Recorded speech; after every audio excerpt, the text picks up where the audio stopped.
Awali harimu dengan mendengarkan berita-berita terupdate di pagi hari dalam Berita Pagi setiap hari pukul 6 waktu Indonesia Barat.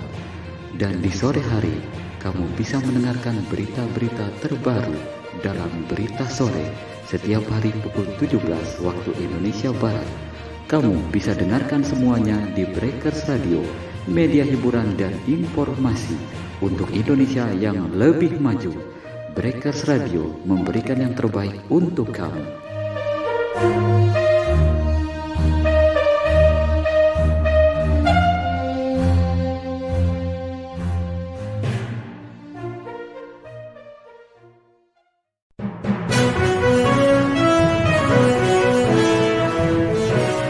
Saatnya kita mendengarkan Lintas 17 yang dipersembahkan oleh Breakers Radio, media hiburan dan informasi.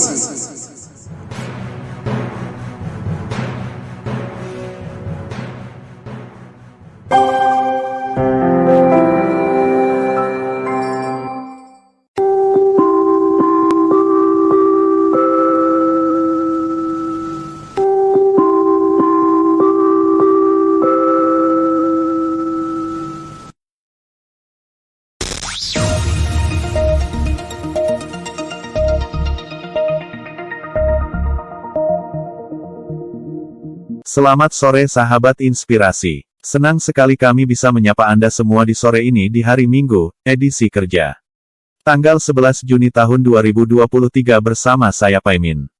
Lintas 17 ini bisa juga Anda dengarkan di Radio Bintang Muara, Bengkulu Kepahyang, frekuensi 97,2 FM. Follow juga Facebook Breakers Radio Streaming, atau Instagram breakersradio.it. Inilah serangkaian Lintas 17 yang kami sajikan untuk Anda.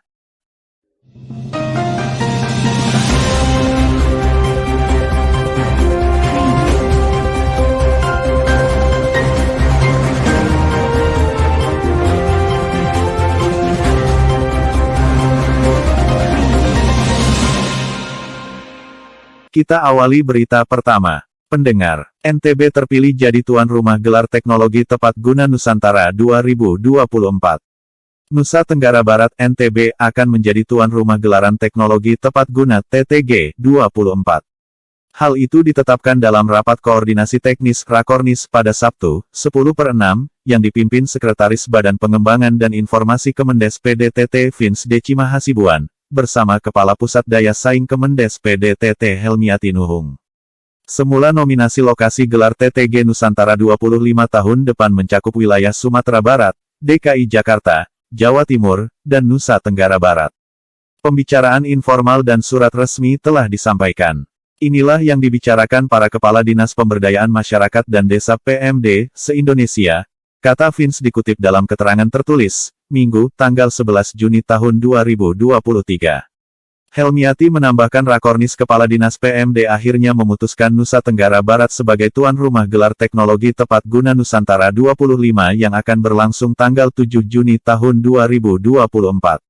Acara akan diselenggarakan di tempat terbuka sehingga mampu menggait minat masyarakat untuk datang, mempelajari teknologi, hingga membelinya untuk diterapkan di desanya, jelas Helmiati.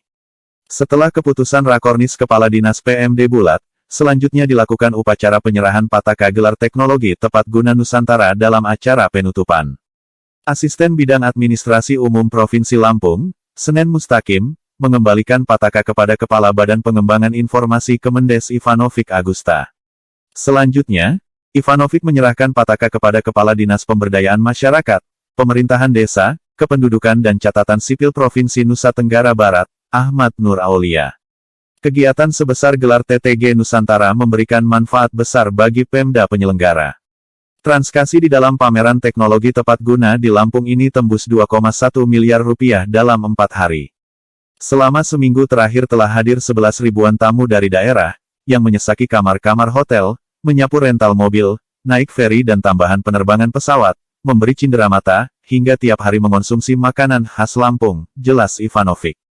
Ivanovic meyakini kesuksesan serupa akan terjadi pula di Nusa Tenggara Barat. Apalagi, kata dia, ada sejumlah kawasan wisata yang sangat indah seperti Senggigi dan Gili Trawangan, serta sirkuit Mandalika yang menarik ditengok. Saya yakin, tahun depan gelar TTG Nusantara 25 di Nusa Tenggara Barat lebih meriah, sehingga menggerakkan ekonomi lokal, ujar Ivanovic. Pendengar, Kompolnas nilai Wakapolres Binjai langgar etik di kasus dugaan selingkuh. Wakil Kepala Polres, Wakapolres, Binjai, Kompol Agung Basuni kini ditahan di penempatan khusus, Patsus, karena kasus perselingkuhan. Kompolnas meminta agar kasus tersebut diusut tuntas karena ada dugaan pelanggaran etik. Kompol A patut diduga melanggar etika lembaga dan etika pribadi yang mencoreng tidak hanya namanya, melainkan juga nama baik institusi Polri, ucap Komisioner Kompolnas Pungki Idarti saat dihubungi. Pungki mengatakan ada aturan Perpol nomor 7 tahun 2022 tentang Kode Etik Profesi dan Komisi Kode Etik Profesi Polri.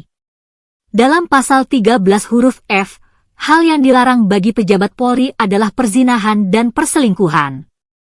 Diketahui saat ini, Kompol Agung sedang proses sidang etik. Kita tunggu hasil sidang CAP terhadap Kompol A. Jika yang bersangkutan terbukti melanggar dengan melakukan perselingkuhan dan atau perzinahan, maka perbuatan yang bersangkutan dikategorikan perbuatan tercela dan patut dijatuhi sanksi maksimal, ucapnya. Pungki pun mengapresiasi tindakan dari Polda Sumatera Utara, Sumut, yang telah menahan Kompol Agung dan memprosesnya di sidang etik. Kami mengapresiasi ketegasan Polda Sumut yang tetap memproses etik Kompol Ep meski pelapor telah mencabut laporan dugaan perselingkuhan, tetapi proses pemeriksaan etik sudah berjalan dan besar kemungkinan Bid Propam Polda Sumut telah menemukan bukti dugaan perselingkuhan tersebut, ucapnya. Polda Sumut masih memproses dugaan perselingkuhan yang dilakukan Wakapolres Binjai Kompol Agung Basuni, meski laporan soal kasus itu sudah dicabut pelapor. Kompol Agung kini ditahan di Patsus Propam Polda Sumut. Dilansir Detik Sumut, Kompol Agung awalnya dilaporkan telah berselingkuh dengan seorang wanita berinisial Liter. Belakangan, pria yang melapor dugaan perselingkuhan itu mencabut laporannya. Kabid Propam Polda Sumut Kombes Dudung Adijono mengungkapkan, meski laporan telah dicabut, dugaan pelanggaran kode etik Kompol Agung tetap diproses. Di Patsus di Propam, kata Kombes Dudung Adijono. Dudung mengatakan Kompol Agung telah dipatsus selama 9 hari. Perwira menengah Polri itu sendiri belum bisa memastikan berapa lama Agung akan dipatsus. Patsus itu kan maksimal 30 hari, cuma itu bisa 10 hari bisa 15 hari, jelasnya. Pendengar, PKS siap berkompetisi dengan Kaesang yang mau jadi Depok pertama. Kaesang Pangarep mengatakan siap menjadi Depok pertama usai didorong maju dalam pemilihan wali kota Pilwalkot Depok 2024. PKS, selaku partai petahana di kota Depok, mengatakan siap bersaing dengan Kaesang. Kami menyambut baik siapapun yang punya keinginan untuk maju dalam kontestasi di Depok. PKS insya Allah siap berkompetisi secara sehat, fair dan demokratis, kata juru bicara PKS, Muhammad Khalid, saat dihubungi. Khalid pun menyampaikan ucapan syukur PKS telah dipercaya memimpin kota Depok selama 4 periode.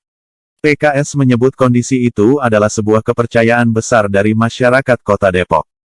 Alhamdulillah PKS sudah diberikan kesempatan memimpin kota Depok selama 4 periode. Tentu ini kepercayaan yang besar dari warga Depok dan kami berusaha sebaik mungkin untuk melakukan perubahan dan perbaikan di Depok, ucapnya. Menurut Khalid, PKS terus berbenah dan memperbaiki diri. Salah satunya dengan cara mendengarkan aspirasi dari masyarakat Depok. Kami insya Allah terus memperbaiki diri dari waktu ke waktu dan selalu terbuka dengan masukan dan aspirasi warga Depok, katanya. Kaesang siap jadi Depok pertama. Putra Presiden Joko Widodo, Jokowi, Kaesang Pangarep, buka suara soal dukungan terhadap dirinya menjadi calon wali kota Depok.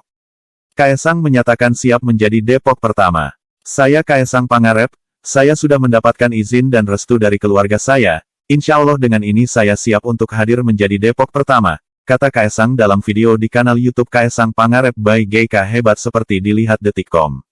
Kaesang meminta dukungan untuk dirinya. Dia mengakhiri video dengan salam, Merdeka. Mohon dukungannya, Merdeka, ujar Kaesang. Pendengar resmi. Sedishub DKI terbit, kini boleh tak pakai masker di Trans Jam RT. Dinas Perhubungan, Dishub DKI Jakarta menerbitkan surat edaran C tentang protokol kesehatan di dalam sarana dan prasarana angkutan umum pada masa transisi menuju endemi. Kini, penumpang angkutan umum boleh tidak memakai masker bila dalam kondisi sehat. Hal itu tertuang dalam Surat Edaran Nomor 26/2023 tentang imbauan pelaksanaan protokol kesehatan di dalam sarana dan prasarana angkutan umum pada masa transisi menuju endemi dilihat, Minggu, 11 Juni 2023. C itu juga dibenarkan Kadishub DKI Syafrin Liputo. Dalam C itu disebutkan penumpang angkutan umum boleh tidak memakai masker bila dalam kondisi sehat. Namun, penumpang dianjurkan memakai masker bila dalam kondisi sakit. Ketentuan itu juga berlaku di MRT Jakarta. MRT melalui akun Twitter resmi miliknya menyebut penumpang boleh tidak memakai masker apabila dalam kondisi sehat. Penumpang tetap disarankan membawa cairan pembersih tangan dan tetap menggunakan aplikasi Satu Sehat. Hal yang sama juga berlaku di Transjakarta. Transjakarta kini memperkenankan penumpang untuk tidak menggunakan masker sesuai dengan Surat Edaran C. Dishub Provinsi DKI Jakarta Nomor 23 Tahun 2023. Pendengar, PDIP lempar kode, semakin hijau, Gerindra, Prabowo Muhaimin saling percaya. Sekjen PDIP Hasto Kristianto memberi kode warna hijau saat mengatakan akan ada partai lain yang diharapkan bergabung dengan PDIP. Partai Gerindra menegaskan kode dari PDIP itu tidak mengubah hubungan baik yang telah terbangun dalam koalisi dengan PKB. Hubungan antara PKB dan Gerindra sangat baik. Hubungan antara Pak Prabowo dan Pak Muhaimin saling percaya, kata Sekjen Partai Gerindra Ahmad Muzani kepada wartawan di Gor Otista, Jakarta Timur. Muzani mengatakan Prabowo dan Cak Imin, sapaan akrab Muhaimin, menaruh kepercayaan satu sama lain. Kepercayaan itu, kata Muzani, menjadi pegangan keduanya ketika menjalin komunikasi politik dengan tokoh lain. Pak Prabowo percaya kepada Pak Muhaimin untuk berhubungan dan berkomunikasi politik dengan tokoh manapun. Sebaliknya, Pak Muhaimin juga mempercayai Pak Prabowo untuk berhubungan, berkomunikasi dengan politik manapun, ucapnya. Menurutnya, Gerindra dan PKB sama-sama saling percaya. Kedua partai itu sudah terikat dalam sebuah perjanjian bermaterai. Partai Gerindra juga sama, percaya dengan PKB untuk berkomunikasi dengan partai manapun, dan PKB percaya kepada Gerindra untuk berhubungan dengan partai manapun. Kita adalah dua partai, yang sudah saling mengikatkan diri dalam perjanjian, bermaterai, terangnya. Sebelumnya, Sekjen PDI Perjuangan Hasto Kristianto mengatakan akan ada partai lain yang diharapkan bergabung dengan PDIP. Hasto lantas memberikan kode warna. Ya ada, parpol lain mau gabung. Kan warna hijau sudah ada, nah nanti akan semakin hijau, itu juga nanti diharapkan bisa bergabung, ujar Hasto di kantor DPP PDIP, Menteng, Jakarta Pusat. Selain hijau, Hasto juga menyinggung warna emas terkait parpol yang akan bergabung. Dia berharap segera ada kerjasama politik lagi untuk mendukung Ganjar. Kemudian kita lihat Indonesia emas Pak Jokowi, sehingga warna keemasan itu juga nanti diharapkan bisa bekerja sama, katanya. Hasto menuturkan saat ini PDIP terus melakukan komunikasi intens dengan Golkar bahkan PKB. Hasto menyebut telah bekerja sama dengan partai-partai itu di dua periode pemerintahan Jokowi. Ya kami intens berdialog dengan Partai Golkar, PKB, bahkan Cak Imin kan juga digadang-gadang sebagai cawapres. Kami intens melakukan komunikasi politik dan dua periode kami juga bekerja sama. Ini yang terus akan kami komunikasikan, ungkap Hasto. Jadi komunikasi politik itu penting karena dengan Gerindra kami juga lakukan komunikasi politik, imbuhnya. Pendengar, pengakuan Roy pembunuh keji Angelin Nathania, emosi sesaat, saya kalap. Rochmat Bagus Apriyatna alias Roy telah ditangkap polisi. Guru les musik yang tega membunuh mahasiswi Universitas Surabaya, Ubaya, Angelin Nathania atau An itu mengaku kalap dan emosi sesaat. Dilansir Detik Jatim, Minggu, 11 Juni 2023, Polrestabes Surabaya menghadirkan Roy yang memakai baju tahanan, penutup kepala, dan tangan yang diborgol saat merilis kasus tersebut. Dia mengaku emosional saat membunuh Angelin. Roy membantah telah merencanakan pembunuhan tersebut. Tidak, Pak, Karena waktu itu emosi sesaat, Pak, kata Roy menjawab pertanyaan Kapolrestabes Surabaya Kombes Pasma Rois. Roy mengaku sakit hati lantaran ada perkataan Angelin yang menyinggungnya. Dia pun kemudian nekat membunuh Angelin. Jadi ada kata-kata yang tidak berkenan di hati saya, itu yang memacu saya punya pikir kalap, tambahnya. Polisi juga menghadirkan orang tua Angelin saat merilis kasus ini. Di depan orang tua Angelin, Roy mengaku menyesali perbuatannya. Pendengar, UNM tak setuju polisi istilahkan bunker narkoba di kampus, cuma brankas. Pihak Universitas Negeri Makassar UNM tidak setuju dengan istilah bunker narkoba yang ditemukan kepolisian. Menurutnya apa yang ditemukan hanyalah brankas berukuran kecil. Hal tersebut diungkapkan Wakil Rektor 3 Bidang Kemahasiswaan UNMA Muhammad Ithan. Dia beranggapan bunker seharusnya memiliki ukuran cukup besar. Jadi kami keberatan kalau dikatakan bunker karena pengertian bunker itu adalah bisa sebesar apa. Ternyata setelah kita lihat di lokasi itu hanya sebatas brankas kurang lebih ukuran 40 tanda kali 40 cm, ujar A. Muhammad Ithan dikutip Detik Sulsel. Kendati demikian, Ithan tidak membantah jika narkoba tersebut ditemukan di lingkungan kampusnya. Pihaknya sudah melakukan pengecekan dan ditemukan brankas kecil di bawah lantai. Setelah saya melihat di lokasi, ternyata yang dimaksud bunker itu tidak benar. Jadi yang benar itu adalah brankas kecil yang berada di bawah lantai, tuturnya. Bunker narkoba di kampus Makassar. Ithan juga menanggapi pernyataan kepolisian yang menyebut kasus narkoba di kampus ini sudah terjadi sejak lama. Dia mengaku pihaknya baru mengetahui hal tersebut. Pendengar, Demokrat terbuka komunikasi dengan PDIP, sambut baik rencana Puan Ahaye bertemu. Sekjen Partai Demokrat Teguh Rifki Harsha menanggapi tawaran kerjasama oleh Sekjen PDI Perjuangan, PDIP, Hasto Kristianto untuk ikut bergabung mendukung bakal calon presiden, baca pres, Ganjar Pranowo di Pilpres 2024. Rifki mengatakan partainya selalu membuka komunikasi dengan seluruh partai politik, parpol. Partai Demokrat selalu terbuka untuk berkomunikasi dengan seluruh partai politik, termasuk PDIP. Untuk itu, kami menghormati dan menghargai pintu komunikasi yang telah disampaikan melalui pernyataan terbuka Sekjen PDIP, Mas Hasto, kata Rifki dalam keterangan tertulis, Minggu, 11 Juni 2023. Rifki mengatakan pihaknya pun menyambut baik rencana silaturahmi Ketua DPP PDIP Puan Maharani dengan Ketua Umum, Ketum, Agus Harimurti Yudhoyono, AHY. Rifki menilai pertemuan antara Puan dan Ahaye ini sebagai dua sosok pemimpin muda yang memikirkan masa depan bangsa. Partai Demokrat juga menyambut baik rencana silaturahmi Mbak Puan Maharani dengan Mas Ahaye, dalam kapasitasnya sebagai dua pemimpin muda yang menatap masa depan dan hari esok yang lebih baik untuk bangsa dan negara kita bersama, ujarnya. Wakil Ketua Komisi I DPR ini menilai rencana pertemuan dan tawaran kerjasama dengan PDIP ini tak semata soal perpolitikan menjelang pemilu 2024. Menurutnya, pertemuan mereka akan menjadi momen diskusi membicarakan permasalahan bangsa bersama-sama. Partai Demokrat berpandangan, rencana pertemuan dan tawaran kerjasama tersebut tidak sekadar membicarakan kontestasi Pilpres 2024.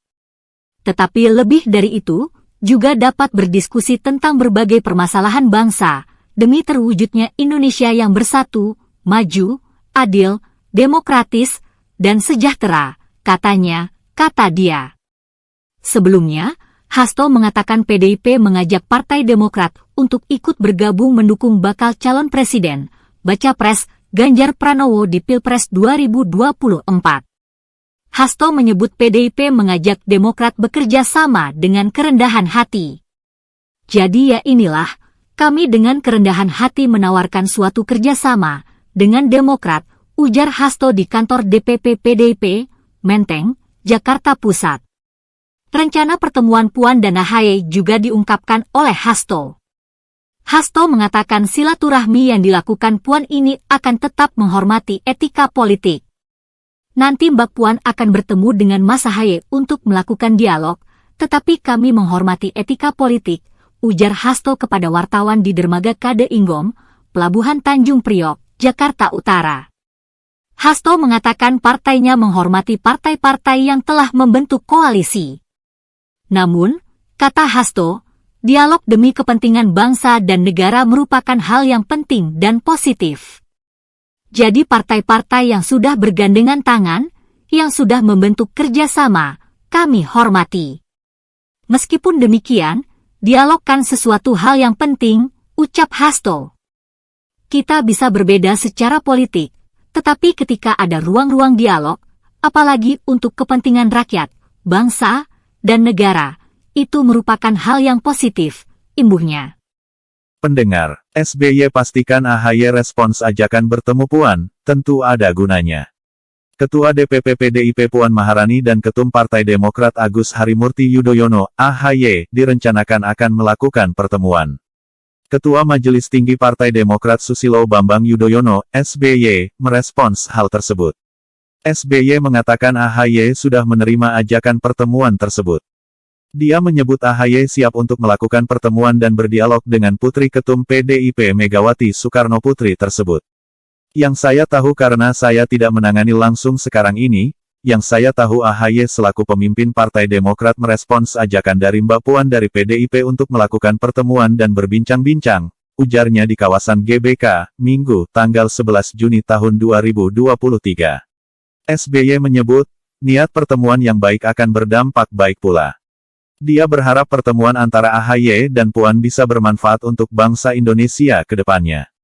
Partai Demokrat selalu berpendapat pertemuan yang berangkat dari niat baik, tujuan baik membahas masalah-masalah bangsa tentu ada gunanya. Jadi itu yang dapat saya sampaikan sekarang. Ikuti saja perkembangannya, nanti yang jelas pertemuan niat baik dari manapun siapa dengan siapa selalu membawa kebaikan. Terima kasih, jelasnya. Sekjen PDIP Hasto Kristianto sebelumnya mengatakan Puan Maharani bakal melakukan dialog dengan AHY. Pertemuan itu dilakukan dengan menghormati etika politik. Nanti Mbak Puan akan bertemu dengan Mas AHY untuk melakukan dialog, tetapi kami menghormati etika politik, ujar Hasto kepada wartawan di Dermaga KD Inggom, Pelabuhan Tanjung Priok, Jakarta Utara. Hasto mengatakan partainya menghormati partai-partai yang telah membentuk koalisinya. Namun, kata Hasto, dialog demi kepentingan bangsa dan negara merupakan hal yang penting dan positif. Jadi partai-partai yang sudah bergandengan tangan, yang sudah membentuk kerjasama, kami hormati. Meskipun demikian, dialog kan sesuatu hal yang penting, ucap Hasto. Kita bisa berbeda secara politik, tetapi ketika ada ruang-ruang dialog, apalagi untuk kepentingan rakyat, bangsa, dan negara, itu merupakan hal yang positif, imbuhnya. Pendengar, Mahfud, banyak penyusup yang melemahkan di dalam lembaga pemerintahan. Menko Polhukam Mahfud MD menyebutkan banyak penyusup di kementerian, lembaga saat ini.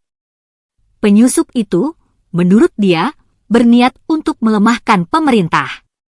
Di berbagai struktur lembaga pemerintahan sekarang, banyak penyusup-penyusup yang justru melemahkan, bukan menguatkan, kata Mahfud di HUT Komisi Pengawas Persaingan Usaha, KPPU, Minggu, 11 Juni 2023. Mahfud tidak menjelaskan siapa penyusup yang dimaksud dan bagaimana modusnya dalam melemahkan pemerintah. Dia meminta semua pihak waspada. Jangan kita terlena dan menutup mata dengan upaya pelemahan struktur dari dalam. Sekali lagi, jangan kita terlena dan menutup mata dengan upaya pelemahan struktur dari dalam, tegasnya. Mahfud juga meminta agar setiap proses seleksi atau rekrutmen pejabat-pejabat publik diperketat. Mahfud memerintahkan jangan sampai ada pejabat publik yang diterima karena hasil pesanan. Oleh sebab itu, proses seleksi atau rekrutmen jabatan-jabatan publik harus diperketat, tidak boleh berdasarkan pesanan, terutama untuk lembaga-lembaga penegak hukum, ujar Mahfud. Kendati demikian, menurut Mahfud, Indonesia tidak perlu melakukan revolusi. Menurutnya, reformasi menjadi jalan tengah untuk memajukan bangsa dan negara. Menurut saya, kita tidak perlu berpikir revolusi. Reformasi itu jalan tengah antara evolusi dan revolusi, kita ambil jalan tengahnya. Itu pilihan kita di 1998 hingga 1999 dan selanjutnya. Ini yang kita jaga, kembali ke reformasi untuk menjadi negara maju, pungkas dia. Anda sedang mendengarkan berita utama dari Breakers Radio.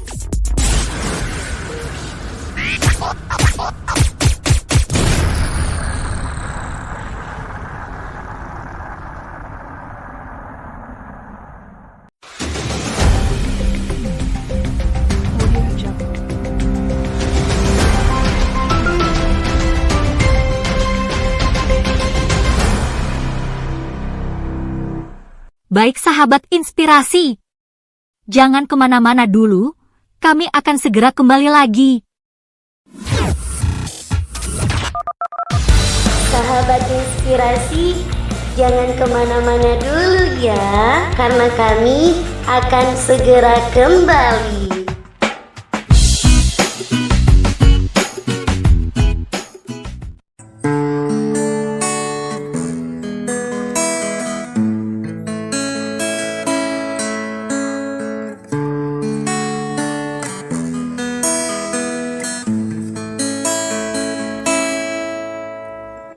Halo, saya Didi Jadawan, saya mengucapkan selamat hari jadi Radio Breakers yang kedua. Semoga makin maju ke depannya, makin luar biasa, makin keren yang pastinya. Sukses selalu. Lagu dan berita terkini, media hiburan dan informasi.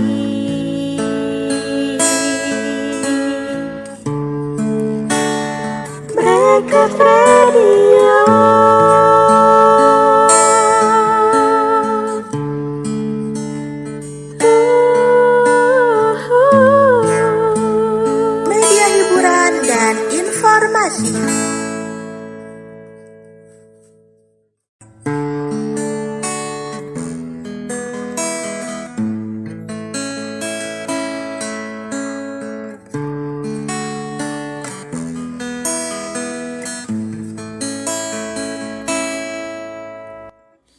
Saya Maisaka mengucapkan selamat ulang tahun untuk Breakers Radio yang kedua tahun.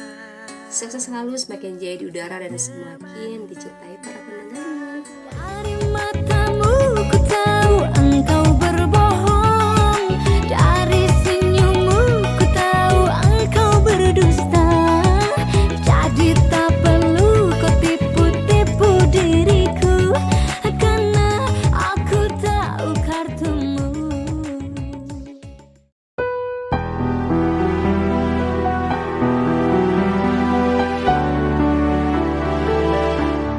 Hai, saya Andin, presenter berita Breakers Radio. Selamat ulang tahun.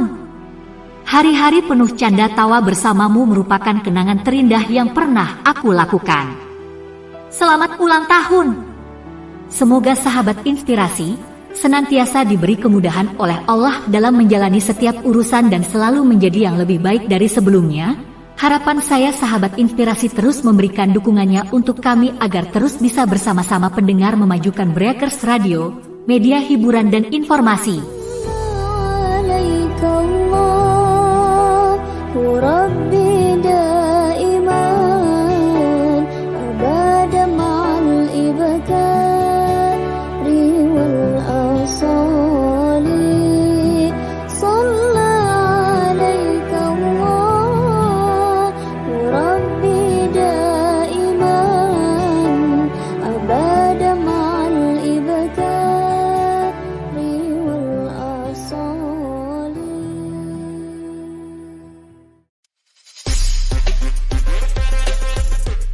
Sahabat inspirasi, kami balik lagi nih.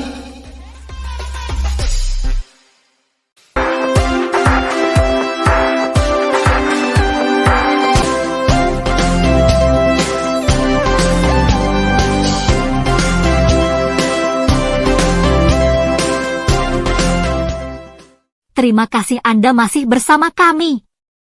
Kini kita ke berita selanjutnya. Dari luar negeri.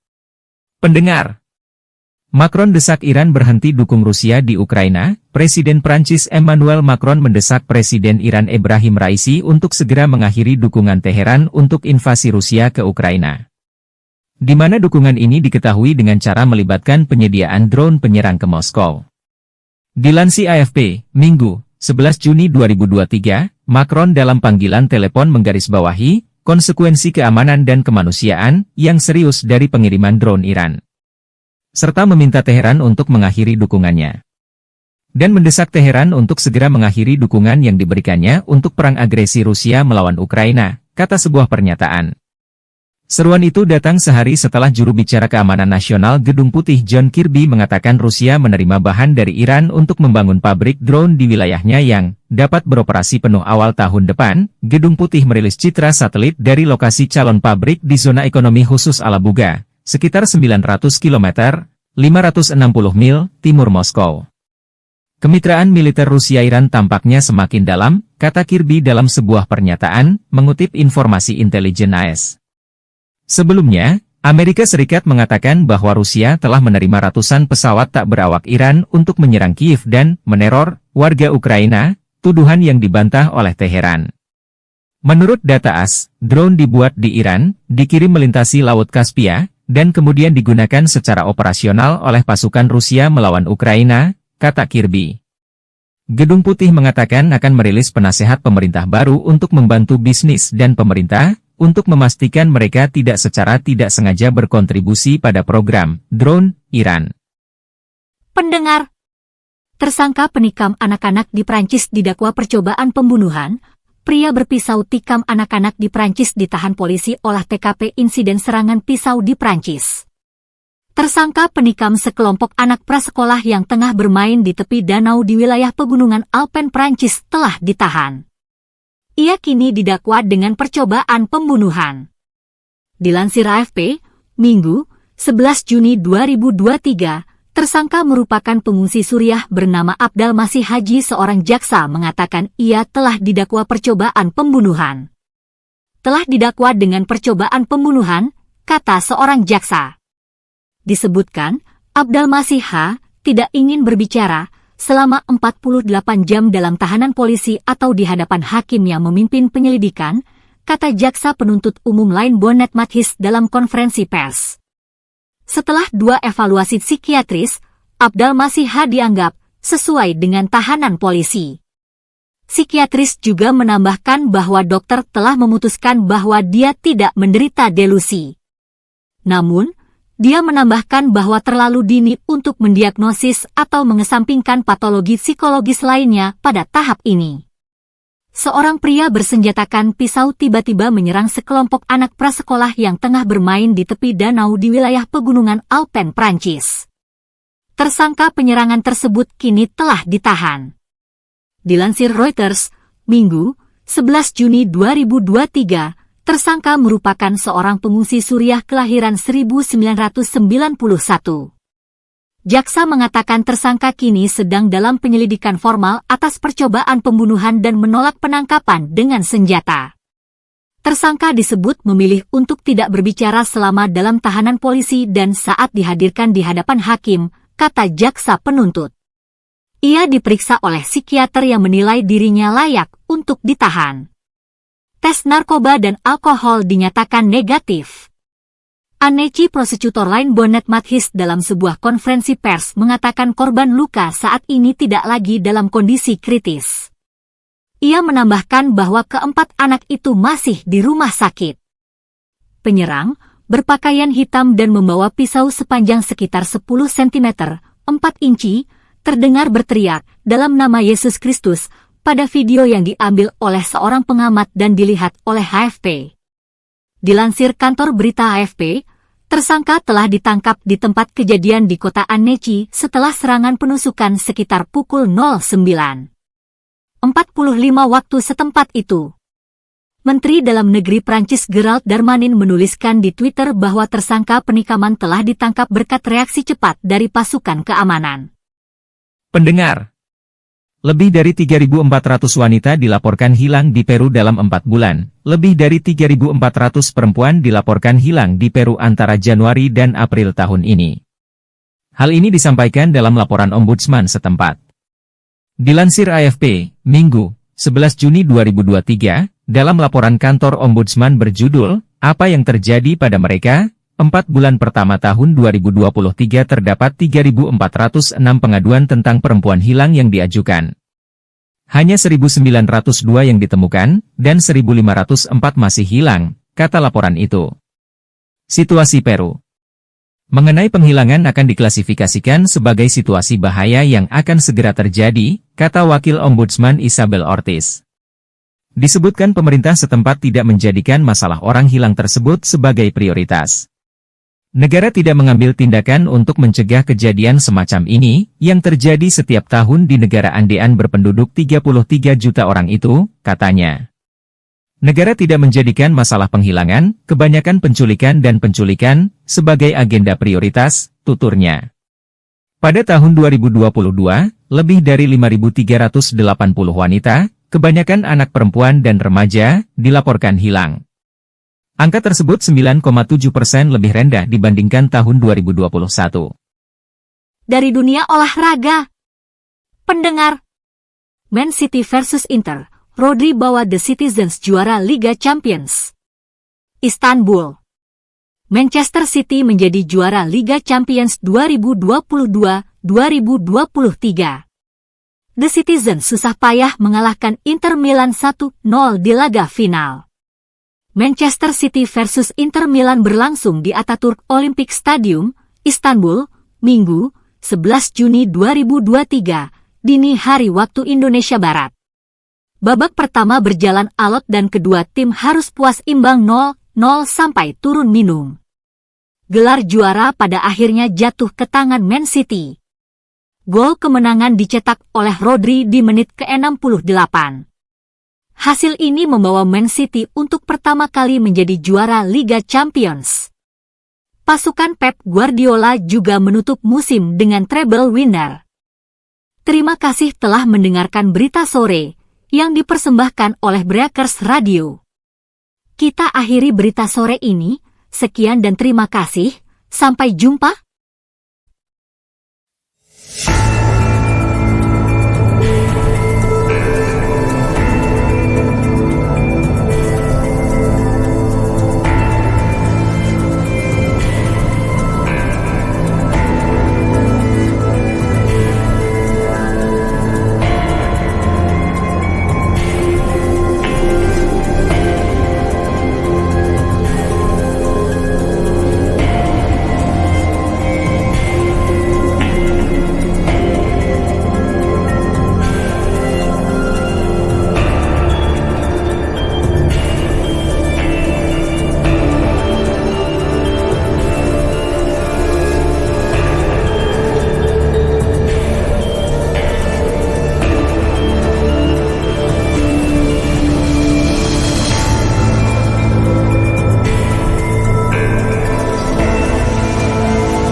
Demikian tadi, Anda telah mendengarkan Lintas 17. Persembahan dari Breakers Radio, media hiburan dan informasi.